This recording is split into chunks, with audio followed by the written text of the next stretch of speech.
देख रहे हैं सुदर्शन न्यूज। नमस्कार, सुदर्शन उत्तर प्रदेश देख रहे हैं आप और मैं हूं आपके साथ स्मारिका ठाकरे।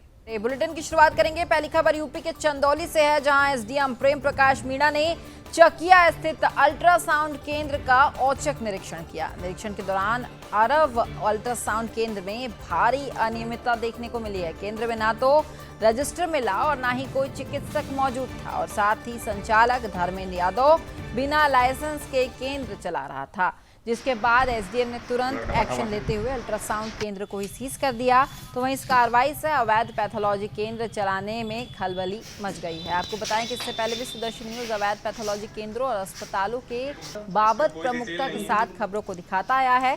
इस निरीक्षण के दौरान एडिशनल सीएमओ और स्वास्थ्य विभाग की टीम भी मौजूद रही।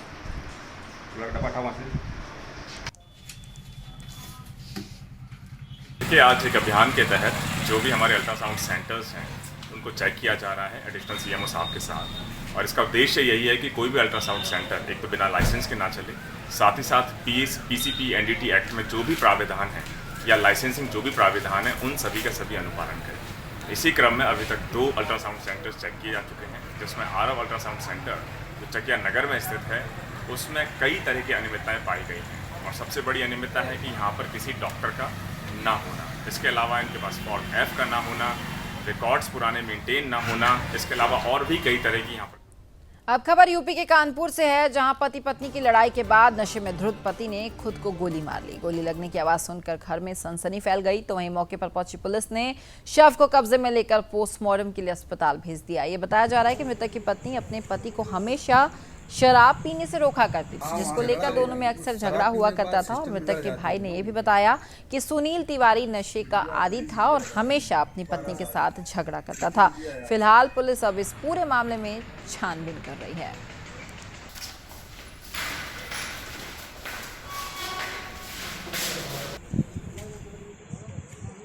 दोनों लोगों की लड़ाई हुई, उसी बात को लेकर के मौके पर तो हम लोग थे नहीं, वही दोनों आदमी थे, और आपस में मतभेद हुआ, उसी में गोली मारी गई। राइफल थी इनके, राइफल इनकी खुद की लाइसेंसी थी और चुनाव में थाने में जमा हो गई थी।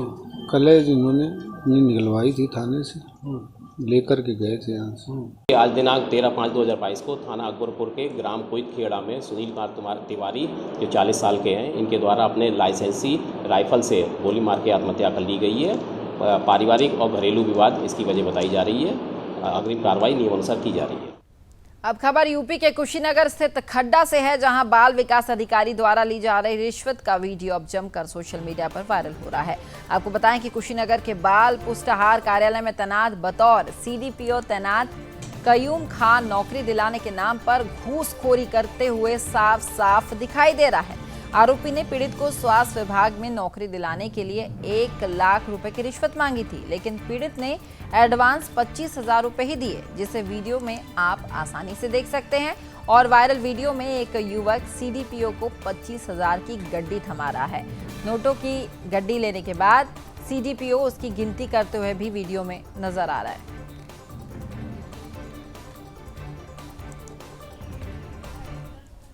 हम दे नहीं दिए, पीछे हम दिए नहीं है, हम दे दिए अपना कागज पत्र सब नहीं आए थे हम।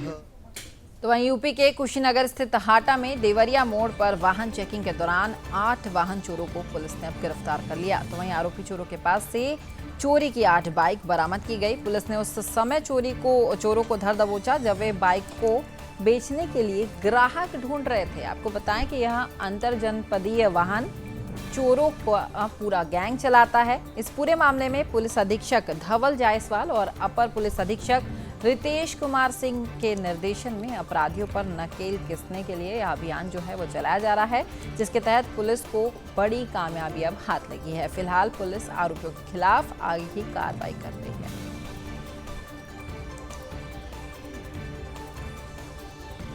जनपद कुशीनगर क्षेत्र के अंतर्गत हाटा पुलिस ने एक सराहनीय कार्य करते हुए अंतर जनपदीय वाहन चोर गैंग का गिरोह का भंडाफोड़ किया है। इस क्रम में 8 अभियुक्तों की गिरफ्तारी की गई है और इनके पास से 8 मोटरसाइकिलों की बरामदगी की है। ये मोटरसाइकिल ये आसपास के जनपदों से चुराया करते थे और उसे विभिन्न जगहों पर बेचने का कार्य किया करते थे। ये सारे जो अभियुक्त हैं ये मुद्दा देवरिया जिले के निवासी हैं। इस क्रम में ये किनको वाहनों को बेचने की प्रक्रिया में थे, इन सारी चीज़ों की तफ्तीश पुलिस के द्वारा की जा रही है और अग्रिम विधिक कार्रवाई की जा रही है। अब खबर यूपी के सहारनपुर स्थित बड़गांव से है, जहां पुलिस स्क्वाड और सर्विलांस की टीम ने संयुक्त कार्रवाई में अवैध हथियार बनाने वाली फैक्ट्री का भंडाफोड़ कर दिया। तो वहीं मुखबिर की सूचना पर पुलिस ने मोहन गांव में ईदगाह के पास बंद पड़े ईंट के भट्टे पर छापा मारा और इस दौरान पुलिस ने एक आरोपी को भी धर दबोच लिया, जबकि दूसरा मौके से भागने में सफल रहा। जहां भारी मात्रा में निर्मित और अर्धनिर्मित हथियार पुलिस ने बरामद किए हैं। फिलहाल पुलिस ने आरोपियों को कोर्ट में पेश कर जेल भी भेज दिया है। तो वहीं एसएसपी आकाश तोमर ने पुलिस टीम को कार्रवाई पर 25,000 रुपए की इनामी राशि देने की बात कही है।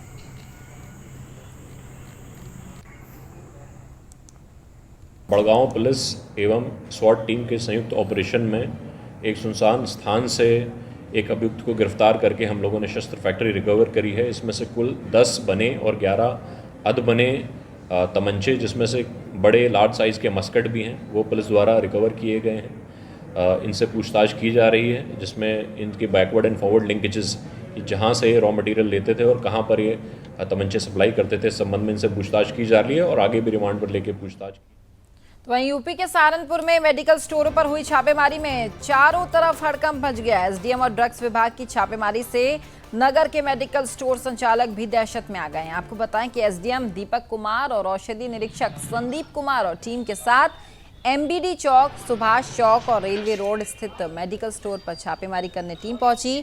इस दौरान टीम ने मेडिकल स्टोर्स के लाइसेंस और दवाइयों के स्टॉक का निरीक्षण किया। तो वहीं एसडीएम दीपक कुमार ने बताया कि ऊपरी आदेश पर निरीक्षण किया गया है और साथ ही उन्होंने ये भी कहा कि किसी भी स्टोर पर एक्सपायरी डेट की दवाइयां नहीं मिली है। फिलहाल अब इस पूरे मामले में कार्रवाई की जा रही है।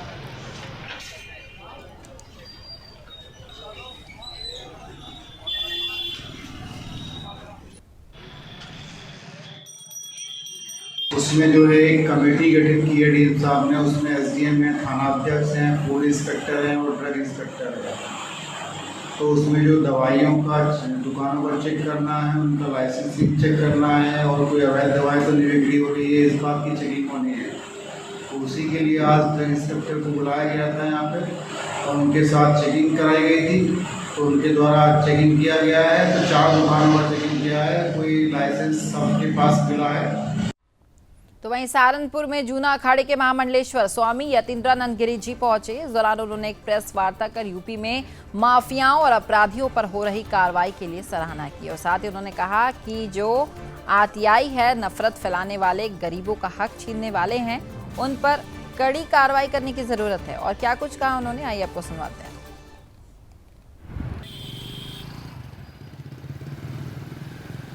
शाकुंभरी देवी का जो वर्णन है तो वो हमारे पुराणों में है और सनातन हिंदू संस्कृति के जितने भी प्राचीनतम ग्रंथ हैं उन सब में शाकुंभरी देवी का वर्णन है। ये शक्ति पीठ है और माँ भगवती का ये साक्षात यहाँ जीवंत स्वरूप है।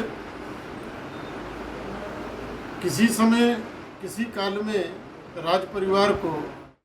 अब खबर कानपुर से है, जहां एक बुजुर्ग पुलिस आयुक्त के घर के सामने धरने पर बैठ गए। धरने पर बैठे बुजुर्ग ने बताया कि बेटे की मौत के बाद बहू ने उनके मकान पर कब्जा कर लिया, जबकि बेटे ने उनको नॉमिनी बनाया था। आरोप है कि बहू ने उनको मृत बताकर मकान पर कब्जा कर लिया है, जिसके बाद बुजुर्ग पीड़ित को धरने पर बैठना पड़ा। फिलहाल पुलिस ने बुजुर्ग को समझा बुझाकर शांत करा दिया है और साथ ही उचित कार्रवाई का आश्वासन भी उसे दे दिया है। फिलहाल पुलिस आगे की कार्रवाई कर रही है। आज पुलिस कमिश्नर महोदय के आवेश पे ज्ञापन देने के पर्पस से श्री शिव कुमार शुक्ला, जो कि थाना रायपुरवा जूट मिल के रहने वाले हैं, उनके 2 बेटे थे, जिसमें छोटे बेटे का स्वर्गवास हो गया था। उनकी पत्नी ने मकान बेच दिया और ऐसे हालात में शुक्ला जी को रहने की व्यवस्था नहीं हो पा रही थी। बड़ा लड़का उनका देखभाल कर रहा था। अपनी व्यक्तिगत समस्याओं को लेते हुए वो ज्ञापन देने के हेतु आए थे, जिसमें मेरे द्वारा उनको ला करके बाकायदा संतुष्ट करके उनकी सारी कार्रवाइयों को देखते हुए सब कुछ उनके बारे में निदान करा करके और उनको संतुष्ट करके अपने वाहन से उनको घर भिजवाया। तो वहीं यूपी के सीतापुर में जिला अस्पताल की लापरवाही से 4 वर्षीय मासूम की जान चली गई। परिजनों का कहना है कि डॉक्टर्स की लापरवाही और गलत तरीके से किए गए इलाज की वजह से बच्ची की जान गई और साथ ही उन्होंने कहा कि एक दिन में 4 बच्चियों की एक साथ मौत हुई थी, जो अस्पताल की लापरवाही को स्वयं बयां कर रही है। आपको बताएं कि बच्ची की मौत के बाद परिजनों में भारी आक्रोश है। फिलहाल परिजनों ने डॉक्टर्स के खिलाफ सख्त कार्रवाई करने की मांग की है।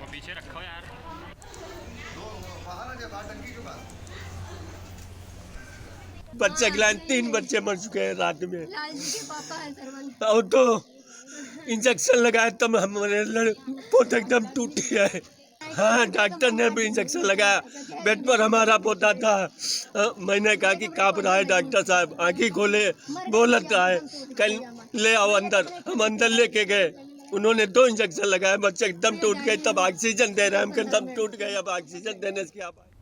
तो वहीं यूपी के मेरठ के गंगानगर थाने के के ब्लॉक में शराब की दुकानों के केयरटेकर अनिल शर्मा पर 20 से 25 हमलावरों ने लाठी डंडे रॉड से हमला कर दिया। इतना ही नहीं, आरोपी हमलावरों ने गाड़ी में भी तोड़फोड़ कर दी।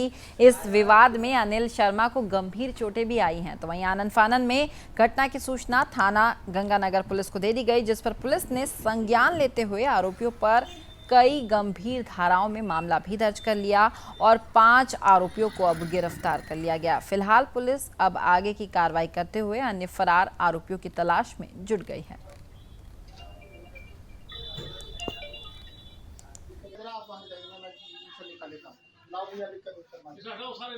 कुछ लोग यहीं पर नौकरी करते थे पहले, सुमित कसाना और उसके साथी थे, और ये पिछले 1 महीने से मुझे परेशान कर रहे थे। मेरी कई गाड़ियों से मेरा पीछा करते थे, मैं बाहर निकलता था और मेरे ऑफिस में आके भी गाली गलौज करके धमका के पैसे की मांग करके गए थे कि या नौकरी पर रखो या पैसा दो। उसके बाद मैंने 16 तारीख को माननीय वरिष्ठ पुलिस अधीक्षक को एप्लीकेशन दी थी कि मुझे इनसे जान माल का खतरा है, जिस पर कोई कार्रवाई नहीं की गई। और 6 मई को मैं अपने घर से राधा गार्डन से यहाँ आ रहा था कि 163 गंगानगर में सरस्वती शिशु मंदिर इंटर कॉलेज है, उसके सामने एक गाड़ी मेरे आगे लगा दी गई, 2 गाड़ी मेरी गाड़ी के पीछे लग गई। उसमें से 10-12 लड़के निकले, उन्होंने आके मेरे पास लाठी डंडे सरियों से मेरी गाड़ी तोड़ दी। गाड़ी तोड़ने के बाद मुझे गाड़ी से पहले गाड़ी में मारा, फिर गाड़ी से नीचे खींच लिया और नीचे गिरा के मारा। हाँ जी, बहुत अच्छी तरह। उसमें से 5-6 लोगों को मैं जानता हूँ। एक सुमित कसाना, वही मास्टरमाइंड है इस केस का और घटना का, और एक सोनू सारंग उर्फ सुमित कुमार, अशोक, मोहित नागर उर्फ मोना, सनोज उर्फ मनोज कुमार, दीपक खानपुर, अतुल खानपुर, ये लड़के थे। थाने पहुंचा, थाने में जाके पुलिस ने तुरंत मुझे रेस्पॉन्स दिया। रेस्पॉन्स देने के बाद वहाँ पर कुछ पुलिस वाले बाहर से भी एक गाड़ी में आ गए, जिन्होंने दबिश देके 5 आदमी मवाने के पास से कोई गांव है मारकपुर, वहां से पकड़ लिए। जितने लोग फरार हैं उन लोगों में कोई भी मेरे साथ कोई भी घटना कर सकता है। और 9 मई को सुमित कसाना का आदमी, जो अमित कसाना की गंगा सागर की दुकान पे सेलमैन है, मेरे ऑफिस के बाहर सीसीटीवी फुटेज में उसका फ़ोटो है मेरे पास। वो मेरे ऑफिस के बाहर, जबकि उसकी दुकान पे जाने का रास्ता नहीं, ऑफिस के बाहर घूम रहा था। तो फिलहाल इस बुलेटिन में इतना ही। देखते रहिए सुदर्शन न्यूज।